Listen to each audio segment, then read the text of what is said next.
Bueno, seguimos con el programa número 30 de La Verdad Concreta y anunciábamos que Alejandro Olmos Gaona nos iba a hablar sobre los fondos buitres, las últimas novedades sobre la toma de deuda, en qué situación se encuentra la Argentina. Para que sepan aquellos que no lo conocen, Alejandro es un experto en tema de deuda.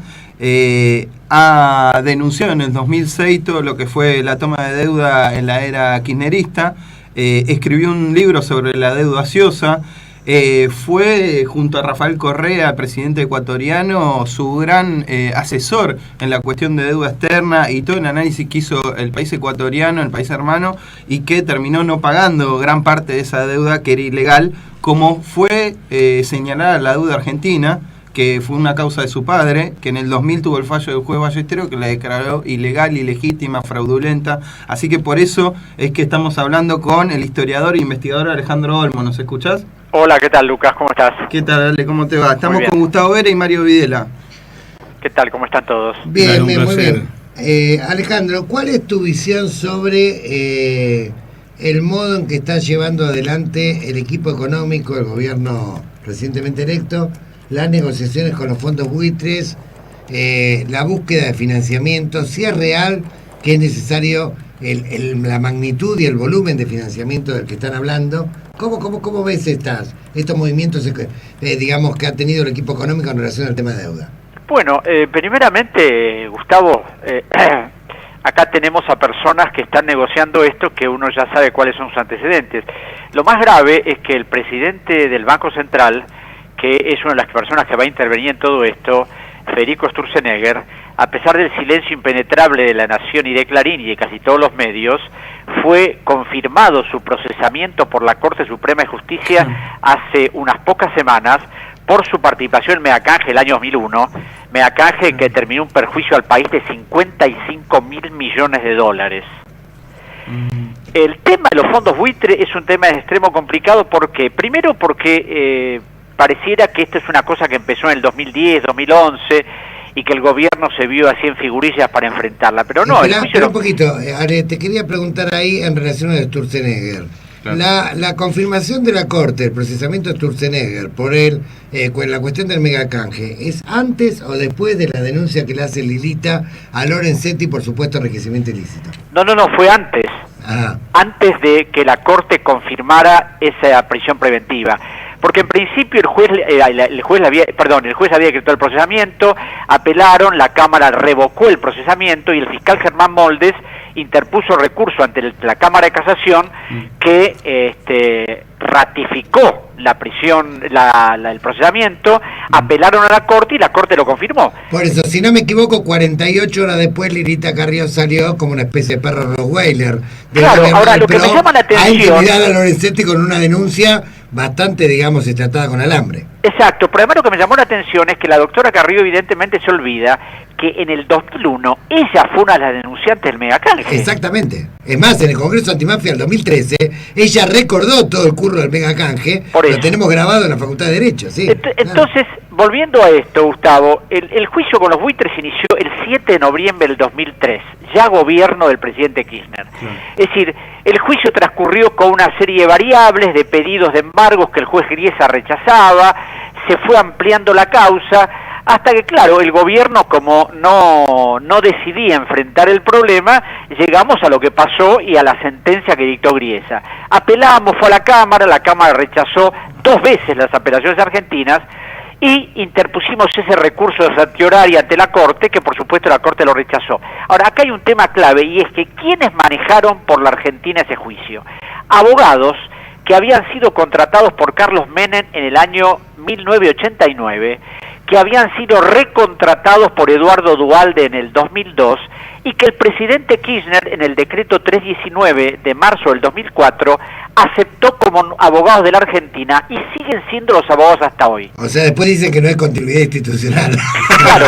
Por otro lado, vos fijate que estos abogados tienen una particularidad. Además de habernos defraudado durante toda la década del 90 firmando cualquier cosa, son abogados de los acreedores históricos de la Argentina, del JP Morgan, del Citibank. Cuando yo le pregunté al presidente Correa quiénes sean los abogados externos del Ecuador, cuando yo estaba recién comenzado la auditoría, me dijo los mismos, Clery, Goldstein y Hamilton. Por supuesto, cuando le presenté a Correa un informe de quiénes eran estos abogados, lo que habían hecho, qué intereses representaban, porque además se especializan, y eso lo dice en su página web ellos, de defender a acusados de fraudes financieros.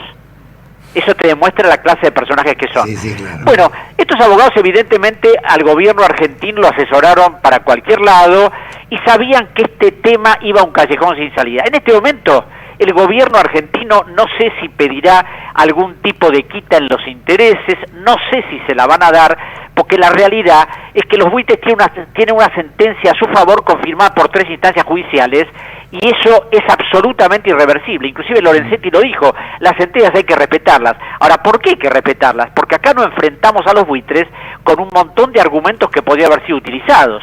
Sí. Ahora, este gobierno seguramente va a tratar de hacer un poco de ficción escenográfica, no creo que discuta mucho. ¿Por qué? Porque recién cuando lo escuchaba a Lucas hablando de estos nuevos planteos económicos, es decir, aquí vamos a una posición económica de endeudamiento sistemático que ya se está viendo en las últimas resoluciones que se han tomado. Y te doy un ejemplo. Cuando el gobierno utilizó fondos del Banco Central para pagar a los acreedores privados, le entregaba al Banco Central, a cambio de los dólares, letras del Tesoro a 10 años de plazo, intransferibles, a una tasa cero, porque era tasa LIBOR menos un punto porcentual.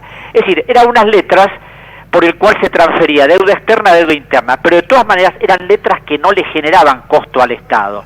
Bueno, el señor Pratgay ahora ha decidido que va a cambiar esas letras por bonos externos con tasas del 7 y 8% anual de interés en dólares, que van a ser entregadas a los acreedores privados. O sea, a los acreedores privados no, a los bancos extranjeros. Sí. ¿Eso qué significa? Que esas letras, que son deuda interna, van a pasar a ser deuda externa a altas tasas de interés.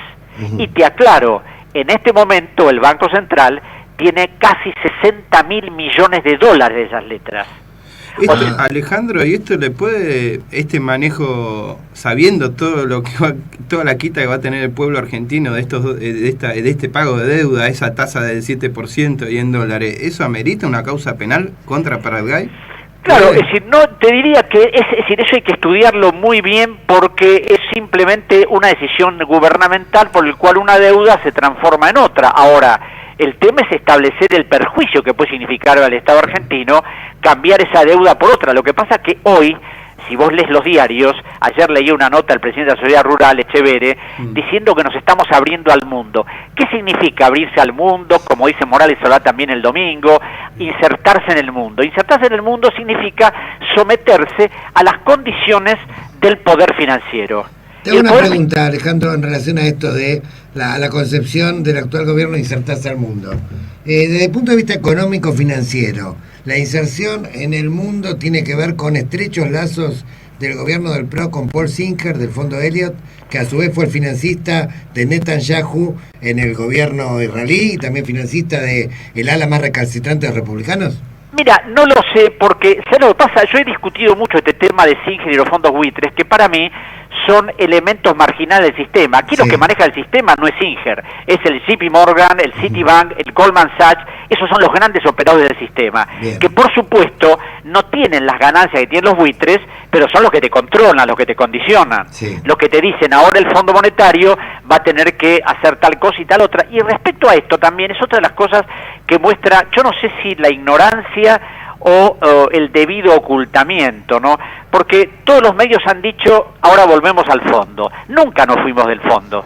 Y tan no nos fuimos del fondo, Gustavo, que en algo absolutamente silenciado y que no salió en ningún diario, el 21 de febrero del 2013, Cristina Kirchner envió un proyecto al Congreso Nacional que fue aprobado mayoritariamente por ambas cámaras para capitalizar, para darle al fondo 3.500 millones de dólares en derechos especiales de giro, equivalente a 5.000 millones de dólares. ¿Esto qué significa? Cristina además decía en el proyecto lo maravilloso que es el fondo, que busca el equilibrar el sistema monetario, que busca ayudar a los países en dificultades. todo lo contrario de lo que decían los discursos, pero esto está firmado en el proyecto que presentó conjuntamente con Noval Medina y Lorenzino, que en ese momento era el ministro de Economía. Sí. Ahora, esto me hace acordar a una cosa que me dijo Correa una vez. Les damos dinero a los organismos multilaterales, ellos después nos prestan nuestro propio dinero y nos cobran intereses. Sí, ya lo decía Perón hace unos cuantos años. Entonces, claro, evidentemente no nos fuimos nunca del fondo y lo único que hicimos fue no aceptar el famoso monitoreo. No aceptamos el famoso monitoreo porque, por supuesto, las cuentas del INDEC eran un desastre y las cuentas públicas eran manejadas como ya sabemos. Ahora simplemente el fondo va a venir a decirnos, bueno, tienen que ir por acá, tienen que ir por allá, tienen que hacer estas formas de inversión. Esa es la realidad. Bien, bien. O sea, y obviamente... en lo que respecta, digamos, ¿cuáles son las reservas que hay en este momento en el Banco Central? Bueno, esa es otra de las grandes ficciones. Mirá, en principio, el Banco Central está casi quebrado porque tiene patrimonio neto negativo, sí. Pero ¿qué ocurre? Los balances, los contadores los manejan de acuerdo a su vida de saber y entender, entonces hacen figurar como activo letras del Tesoro que pueden ser pateadas indefinidamente, sí. Y adelantos transitorios que también pueden ser pateados. Ahora, la realidad es que cuando se habla de reservas, en este momento están alrededor de los 25.000 millones, a esos 25.000 millones hay que descontarles 12.000 millones que son de encajes, más sí. Préstamos del Banco de Inglaterra, préstamos del Banco de Tokio, más los swaps de China, y te queda una cifra que yo diría no excede los 5.000 millones de dólares, que para un país como la Argentina es una cifra inconcebible. Claro. O sea, en caso de alguna maniobra especulativa como la que hizo el famoso Soros en su momento con el Banco de Inglaterra, sí. Es decir, esto podría significar que el Banco Central se quede, pero bueno, como se maneja la ficción de los 25 y ahora Pratgay creo que va a conseguir 6.000 millones para fortalecer. Vos fijate, ¿no? Van a conseguir 6.000 millones para fortalecer las reservas. Sí, desde un punto de vista práctico se fortalecen, pero esos 6.000 millones es deuda que hay que pagar, sí, no es plata que te regalan. Por supuesto. Bueno, Ale, la última pregunta te quería hacer. Pratgay, ¿qué antecedentes tiene? Porque vos hablás de Federico Sturzenegger, procesamiento. Pratgay, ¿de dónde viene? ¿Quién es este joven economista? Bueno, Pratgay trabajó durante mucho tiempo en el JP Morgan. Y cuando vos trabajás en el JP Morgan, evidentemente tenés una mentalidad muy proclive a las operaciones que hace el JP Morgan. Y el JP Morgan, en todas sus operaciones de préstamo a los países latinoamericanos, los ha defraudado sistemáticamente. Entonces, claro, cuando vos ves que habla con gran desprecio de la grasa militante, cuando habla con gran desprecio de los provincianos, hizo esa famosa referencia que te acordarás a un santiagueño que viene acá a tomar poder y todo lo demás. Él además se olvida de la sangre que tiene, ¿no? Porque su abuelo, que era primo hermano de mi abuelo, es decir, por parte de su madre, era de origen santiagueño, ¿no? Es decir, y en ningún momento les pareció eso que era algo desvalorizante. Lo que pasa es que la soberbia de la gente que maneja el sistema financiero, que es el real poder, es como el que controla el narcotráfico, el que hacen grandes negocios en todas partes, es un poder intocable. Vos fijate que desde 1983, cuando asumió Alfonsín, hasta el día de hoy, no ha habido ningún representante de los grandes grupos financieros que ha sido condenado por alguno de los grandes delitos de la deuda pública del 83 hasta hoy. Tu padre tardó 22 años en lograr el fallo judicial de Ballestero. Vos iniciaste una causa en el 2006 por la duda que tomaron los Kirchner. ¿En qué situación judicial está esta causa que, si mal no recuerdo, llegó al juez Martínez Di Giorgi y que investigó el fiscal Federico Delgado? Y están, viste, mira, yo la única esperanza que tengo es que en algún momento esto se destrabe, pero vos fijate que más allá de que a mí no me hagan caso, el fiscal Delgado, con el que tengo contacto permanente, ha hecho una enorme cantidad de presentaciones. Yo creo que es uno de los pocos fiscales que tiene conciencia real de lo que son estos delitos, porque ha hecho estudios medulosos sobre el tema de la deuda, sobre todo, y el fiscal, la última presentación que hizo Delgado, llegó a decir, ¿cómo es posible que Olmos Hijo haya presentado más documentos que el Ministerio de Economía y el Banco Central, que se niegan a presentarlo? Ahora, ¿por qué se niegan? Porque recién Gustavo hablaba de la continuidad. Ese es el problema. Acá hay una continuidad estructural en todo este tema. Por eso nadie quiere investigar, porque caerían todos. Claro, claro. Hay muchísimos responsables. Bueno, muy esclarecedor el panorama que nos esclarecedor y dramático, Gustavo. Dramático, bueno, pero para prepararse para resistir y para resistir. Por para supuesto. Prepararse para reorganizar, digamos, al pueblo es necesario conocer y saber. Y la verdad que bastante claro lo que nos explicaste. Y bueno, y creo que la Alameda hace un papel de docencia y de investigación y de denuncia excelente, ¿no? Bueno, te agradecemos mucho. Un abrazo. Bueno, Hasta Álvaro, luego. nos estaremos viendo. Hasta luego. Hasta luego.